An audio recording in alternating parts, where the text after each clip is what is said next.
Hi, today I would like to talk to you a bit more about society and where it's going.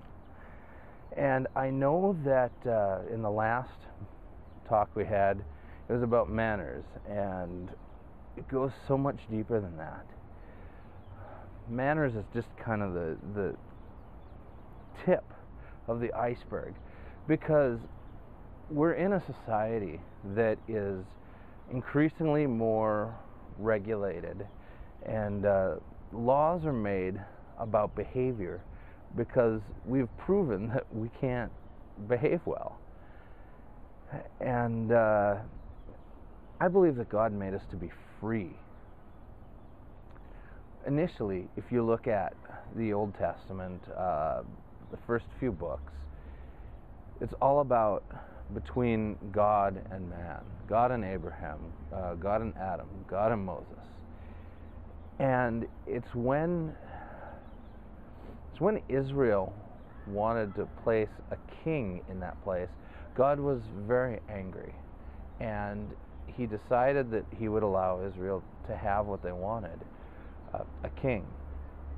But it was not something that God rejoiced in. So that's kind of what where we're at today. I mean, we have not a king, but a president, and we have a Congress, and we have what was considered by our founders in America to be a very just system, maybe not a perfect system, but the best that man had ever come up with. And they really credited God for that, and they took so much out of Deuteronomy and out of people that had quoted different scriptures. So it isn't so much that we don't need government, we don't need laws, because there'll always be some of that, and men aren't angels. This we know. But ultimately, God wanted us to be in a place where we commune directly with Him, where we allow Him to come in and make us better people. And the reasons for this were many. But when we allow government or any other entity to set that for us and say, here's how we expect you to behave, it might seem good at first, but it can get more and more restrictive as it goes along. And, well, maybe it forces some people out of fear to treat each other better. We just need to do it out of the goodness of our hearts, because that's what God designed, is that we are able to love other people unconditionally, and that it's a heart choice, not a choice made out of fear. Because it's only when we choose to do it and do it through love that other people will be able to see that God is in what we do. And so that's why those ideals are so important. It's why we need to be able to be our better selves. We need to make the decision and do it out of our own free will. If God hadn't wanted us to decide on our own, He would have made us robots. We would have been subject to His will and not been able to stray from it. But as it is, He gave us a free will to do right or wrong, to do good or to sin. And it's only because of that free will that we're able to have this freedom.